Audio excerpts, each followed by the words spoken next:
दोस्तों, आज की कहानी का शीर्षक है पर्दा, जो कि यशपाल जी द्वारा लिखी गई है। यूं तो यह कहानी मैंने अपने बचपन में सुनी थी, लेकिन मेरे मन और मस्तिष्क पर इस कहानी की छाप आज भी है। इस कहानी के मुख्य पात्र चौधरी पीर बख्श मुझे आज भी याद हैं। तो यही कहानी मैं आज आपको सुनाने जा रही हूँ। तो चलिए कहानी शुरू करते हैं।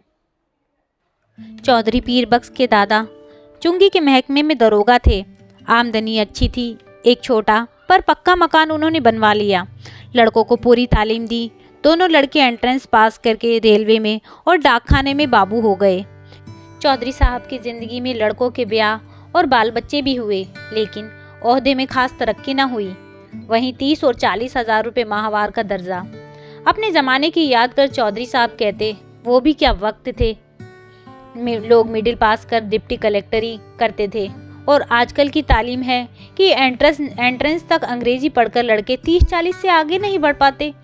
बेटों को ऊंचे ओहदे पर देखने का अरमान लिए ही उन्होंने आंखें मूंद ली। इंशाअल्लाह चौधरी साहब के कुनबे में बरकत हुई। चौधरी फजल कुर्बान रेलवे में काम करते थे। अल्लाह ने उन्हें 4 बेटे और 3 बेटियां दी। चौधरी इलाही बख्श डाकखाने में थे। उन्हें भी अल्लाह ने 4 बेटे और 2 लड़कियां बख्शी। चौधरी खानदान अपने मकान को हवेली पुकारता था।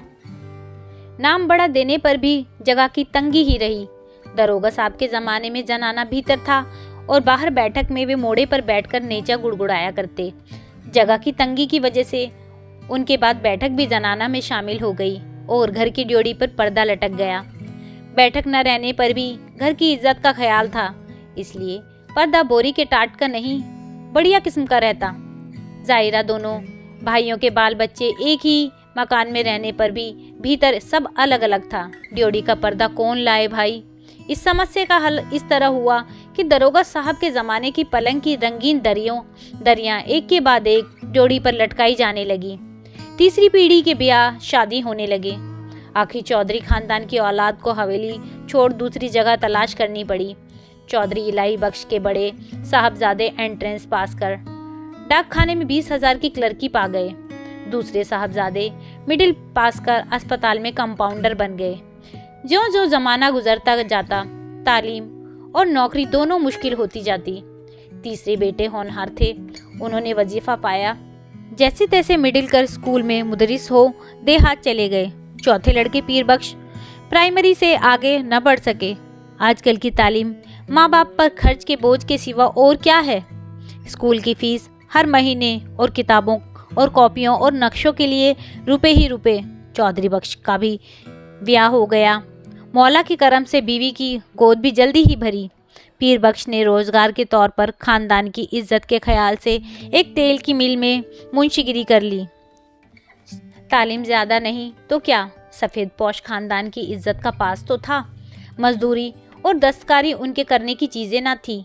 चौकी पर बैठते कलम दवात का काम था। 12 रुपया महीना अधिक नहीं होता। चौधरी पीर बख्श को मकान सितवा की कच्ची बस्ती में लेना पड़ा। मकान का किराया 2 रुपया था। आसपास गरीब और कमीने लोगों की बस्ती थी। कच्ची गली के बीचों बीच गली के मुहाने पर लगे कमेटी के नल से टपकते पानी की काली धार बहती रहती, जिसके किनारे पर घास उग गई थी। नाली पर मच्छरों और मक्खियों के बादल उमड़ते रहते। सामने रमजानी धोबी की भट्टी थी, जिसमें से धुआं और सज्जी मिले उबलते कपड़ों की गंध उड़ती रहती थी। दाईं ओर बीकानेरी मोचियों के घर थे। बाईं ओर वर्कशॉप में काम करने वाले कुली रहते। इस सारी बस्ती में चौधरी पीर बख्श ही पढ़े लिखे सफ़ेद पोश थे। सिर्फ उनके ही घर की ड्योढ़ी पर पर्दा था। सब लोग उन्हें चौधरी जी, मुंशी जी कहकर सलाम करते। उनके घर की औरतों को कभी किसी ने गली में नहीं देखा। लड़कियां 4-5 बरस तक किसी काम काज से बाहर निकलती और फिर घर की आबरू के ख्याल से उनका बाहर निकलना मुनासिब न था। पीर बख्श खुद ही मुस्कुराते हुए सुबह शाम कमेटी की नल से घड़े भर लाते। चौधरी की तनख्वाह 15 बरस में 12 से 18 हो गई। खुदा की बरकत होती है तो रुपए पैसे की शक्ल में नहीं, आस औलाद की शक्ल में होती है। 15 बरस में 5 बच्चे हुए। पहले 3 लड़कियां और बाद में 2 लड़के। दूसरी लड़की होने पर भी वो पीर बख्श की वालदा मदद के लिए आई। वालिद साहब का इंतकाल हो चुका था। दूसरा कोई भाई वालदा की फिक्र करने नहीं आया। वे छोटे लड़के यहाँ ही रहने लगी। जहाँ बाल बच्चे और घर बार होते हैं 100 किस्म की झंझटें होती ही हैं। कभी बच्चों को तकलीफ है तो कभी चच्चा को। ऐसे वक्त में कर्ज की जरूरत किसे ना हो। घर बार हो तो कर्ज भी होगा। मिल की नौकरी का कायदा पक्का होता है। हर महीने की 7 तारीख को गिनकर तनख्वाह मिल जाती है। पेशगी से मालिक को चिढ़ है। कभी बहुत ज़रूरत पर ही मेहरबानी करते हैं। ज़रूरत पड़ने पर चौधरी घर की कोई छोटी मोटी चीज़ गिरवी रखकर उधार ले आते। गिरवी रखने से रुपये के 12 आने ही मिलते, ब्याज मिलाकर 16 आने हो जाते और फिर चीज़ के घर लौट आने की संभावना न रहती। मोहल्ले में चौधरी पीर बख्श की इज्जत थी। इज्जत का आधार था घर के दरवाजे पर लटका पर्दा। भीतर जो हो पर्दा सलामत रहता। कभी बच्चों की खींच खांच या बेदर्द हवा के झोंकों से उसमें छेद हो जाते तो पर्दे की आड़ से हाथ सुई धागा ले उसकी मरम्मत कर देते। दिनों का खेल। मकान की ड्योढ़ी के किवाड़ गलते चलते बिल्कुल गल गए। कई दफ़े कसे जाने से पेच टूट गए और सुराख ढीले पड़ गए। मकान मालिक सुरजू पांडे को अब उसकी फिक्र न थी। चौधरी कभी जाकर कहते सुनते तो उत्तर मिलता, कौन सी बड़ी रकम थमा देते हो, 2 रुपल्ली किराया और वह भी 6-6 महीने का बकाया। जानते हो लकड़ी का क्या भाव है? ना हो मकान छोड़ जाओ। आखिर किवाड़ गिर गए। रात में चौधरी उन्हें जैसे तैसे चौखट से टिका देते। रात भर दहशत रहती कि कहीं कोई चोर ना आ जाए। मोहल्ले में सफ़ेद पोशी और इज्जत होने पर भी चोर के लिए घर में कुछ ना था। शायद एक भी साबुत कपड़ा या बर्तन ले जाने के लिए चोर को ना मिलता। पर चोर तो चोर है। छीनने के लिए कुछ ना हो तो भी चोर का डर तो होता ही है। वह चोर जो ठहरा, चोर से ज़्यादा फिक्र थी आबरू की। किवाड़ न होने रहने पर पर्दा ही आबरू का रखवाला था। वह पर्दा भी तार तार होते होते एक रात आंधी में किसी भी हालत में लटकने लायक न रह गया। दूसरे दिन घर की एकमात्र पुश्तैनी चीज दरी दरवाजे पर लटक गई। मोहल्ले वालों ने देखा और चौधरी को सलाह दी, बड़े चौधरी, इस जमाने में दरी यूं काहे खराब करोगे? बाजार से टाट का टुकड़ा है ना लटका दो। पीर बख्श टाट की कीमत भी आते जाते कई दफा पूछ चुके थे। 2 गज टाट 8 आने से कम में ना मिल सकता था। हंसकर बोले, होने दो, क्या है, हमारे यहाँ पक्की हवेली में भी डोरी पर दरी का ही पर्दा रहता था। कपड़े की महंगाई के इस जमाने में घर की 5 औरतों के शरीर पर कपड़े जीर्ण होकर यूं गिर रहे थे जैसे पेड़ अपनी छाल बदलते हैं। पर चौधरी साहब की आमदनी से दिन में एक दफ़ा किसी तरह पेट भर सकने के लिए आटे के अलावा कपड़े की गुंजाइश कहाँ। खुद उन्हें नौकरी पर जाना होता। पायजामे में एक पैबंद संभालने की ताब न रही। मार्किन का एक कुर्ता पैजामा ज़रूरी हो गया, पर लाचार थे। गिरवी रखने के लिए घर में जब कुछ भी ना हो, गरीब का एकमात्र सहारा है पंजाबी खान। रहने की जगह भर देखकर वह रुपया उधार दे सकता है। 10 महीने पहले गोद के लड़के बरकत के जन्म के समय पीर बख्श को रुपये की ज़रूरत आ पड़ी।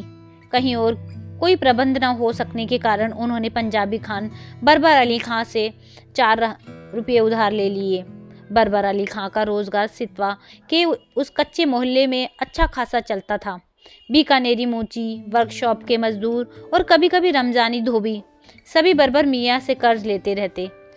कई दफ़े चौधरी पीर बख्श ने बरबर अली को कर्ज और सूद की किस्त न मिलने पर अपने हाथ से डंडे से ऋणी का दरवाज़ा पीटते देखा था। उन्हें साहूकार और ऋणी के बीच बचावल भी करना पड़ता था। खान को वे शैतान समझते थे, लेकिन लाचार हो जाने पर उसी की शरण लेनी पड़ती। 4 आना रुपया महीने पर 4 रुपया कर्ज लिया। शरीफ खानदानी मुसलमान भाई का ख्याल कर बरबर अली ने 1 रुपया माहवर की किश्त मान ली। 8 महीने में कर्ज अदा होना तय हुआ। खान की किश्त न मिल दे सकने की हालत में अपने घर के दरवाजे पर फजीयत हो जाने की बात का ख्याल कर चौधरी के रोए खड़े हो जाते। 7 महीने फाका करके भी वे किसी तरह से किश्त देते चले गए। लेकिन जब सावन में बरसात पिछड़ गई और बाजरा भी रुपये का 3 सेर मिलने लगा, किश्त देना संभव न रहा। खान 7 तारीख की शाम को ही आया। चौधरी पीर बख्श ने खान की दाढ़ी छू और अल्लाह की कसम खा 1 महीने की मुआफ़ी चाहिए। अगले महीने 1 का सदा देना का वायदा किया। खान टल गया। भादों में हालत और भी परेशानी की हो गई। बच्चों की माँ की तबीयत रोज़ रोज़ गिरती जा रही थी। खाया पिया उसके पेट में ना ठहरता। पत्ते के लिए उसको गेहूं की रोटी देना जरूरी हो गया। गेहूं मुश्किल से रुपये का सिर्फ 2.5 सेर मिलता। बीमार का जी ठहरा। कभी प्याज के टुकड़े या धनिया की खुशबू के लिए ही मचल जाता, कभी पैसे की सौंफ, अजवाइन, काली नमक की ही ज़रूरत हो तो पैसे की कोई चीज़ मिलती ही नहीं। बाजार में तांबे का नाम ही नहीं रह गया, नहा की कन्नी निकल जाती है।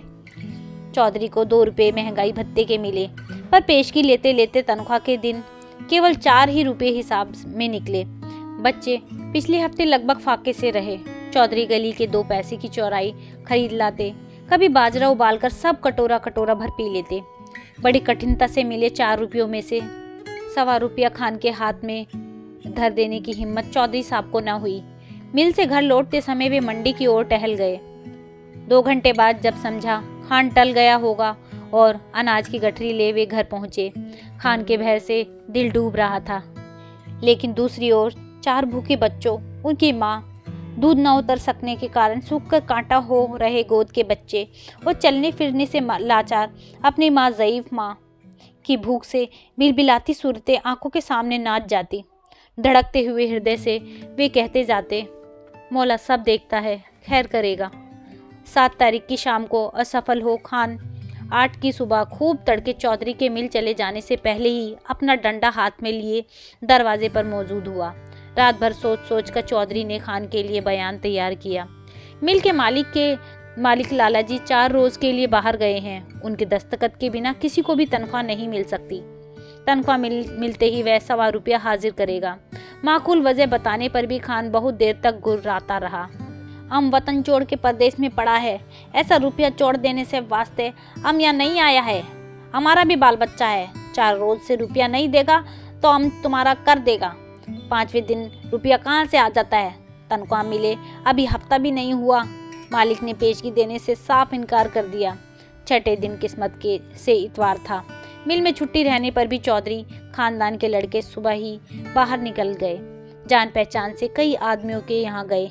इधर उधर की बातचीत कर वे कहते, अरे भाई हो तो 20 आने पैसे तो दो, 1 रोज के लिए देना, ऐसे ही ज़रूरत आ पड़ी है। उत्तर मिला, मियाँ पैसे कहाँ, इस ज़माने में पैसे का मोल कोड़ी नहीं रह गया। हाथ में आने से पहले ही उधार में उठ गया तमा। दोपहर हो गई, खान आया भी होगा तो इस वक्त तक बैठा नहीं रहा होगा, चौधरी ने सोचा और घर की तरफ चल दिए। घर पहुंचने पर सुना खान आया था और घंटे भर तक ड्योढ़ी पर लटके दरी के पर्दे को डंडे से ठेल ठेल कर गाली देता रहा। पर्दे की आड़ में बड़ी बीवी के बार बार खुदा की कसम खा यकीन दिलाने पर भी कि चौधरी बाहर गए हैं, रुपया लेने गए हैं, खान गाली देकर कहता, नहीं बदजात चोर भीतर में छुपा है, हम 4 घंटे में फिर आता है, रुपया लेकर जाएगा। रुपया नहीं देगा तो उसका खाल उतार कर बाजार में बेच देगा। हमारा रुपया क्या आराम का है? 4 घंटे से पहले ही खान की पुकार सुनाई दी। चौधरी पीर बख्श के शरीर में बिजली सी दौड़ गई और ये बिल्कुल निशक्त हो गए। हाथ पैर सुन्न और गला खुश्क। गाली दे पर्दे को ठेल कर खान ने दोबारा पुकारने पर चौधरी का शरीर निर्जीव प्राय होने पर भी निश्चेष्ट न रह सका। वे उठकर बाहर आ गए। खान आग बबूला हो रहा था। पैसा नहीं देने का वास्ते चिपता है। एक से एक बढ़ती हुई 3 गालियां एक साथ खान के मुंह से पीर बख्श के पुरखों पीरों के नाम निकल गई। इस भयंकर आघात से पीर बख्श का खानदानी रक्त भड़क उठने के बजाय और भी निर्जीव हो गया। खान के घुटने छू अपनी मुसीबत बता वे मुआफ़ी के लिए खुशामद करने लगे। खान की तेजी बढ़ गई। उसके स्वर ऊंचे स्वर से पड़ोस के मोची मजदूर चौधरी के दरवाजे के सामने इकट्ठे हो गए। खान क्रोध से डंडे फटकार कर कह रहा था, पैसा नहीं देना था, लिया क्यों? तनख्वाह किधर में जाता? आरामी हमारा पैसा मारेगा, हम तुम्हारा खाल खींच लेगा। पैसा नहीं है तो घर पर पर्दा लटका के शरीफ ज़्यादा कैसे बनता? तुम उनको बीवी का गहना दो, बर्तन दो, कुछ भी दो, हम ऐसे नहीं जाएगा।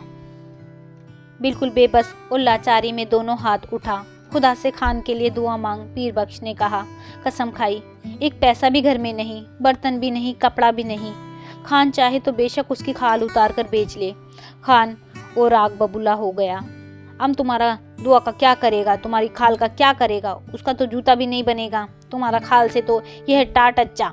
कान ने ड्योढ़ी पर लटका दरी का पर्दा झटक लिया। ड्योढ़ी से पर्दा हटने के साथ ही जैसे चौधरी के जीवन की डोर टूट गई। वह डगमगाकर जमीन पर गिर पड़े। इस दृश्य को देख सकने की ताब चौधरी में न थी, परंतु द्वार पर खड़ी भीड़ ने देखा।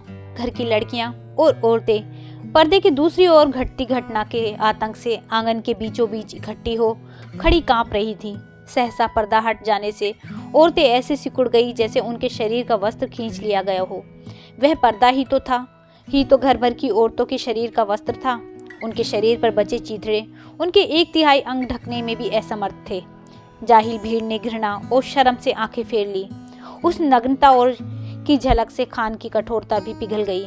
ग्लानि से थूक पर्दे को आंगन में वापस फेंक क्रुद्ध निराशा से उसने लाहौल विला कहा और असफल होकर लौट गया। भय से चीख कर ओट में हो जाने के लिए भागती हुई औरतों पर दया कर भीड़ छट गई। चौधरी बेसुध पड़े थे। जब उन्हें होश आया, ड्योढ़ी का पर्दा आंगन के सामने पड़ा था, परंतु उसे उठाकर फिर से लटका देने की सामर्थ्य उनमें शेष न था। शायद अब इसकी आवश्यकता भी न रही थी। पर्दा जिस भावना का अवलंब था वह मर चुकी थी। तो दोस्तों, आपको यशपाल जी की यह कहानी कैसी लगी मुझे कमेंट करके ज़रूर बताइएगा। यदि आपको यह कहानी अच्छी लगी हो तो इस कहानी को लाइक कीजिएगा, शेयर कीजिएगा और मेरे चैनल को सब्सक्राइब कीजिएगा। वीडियो देखने के लिए धन्यवाद।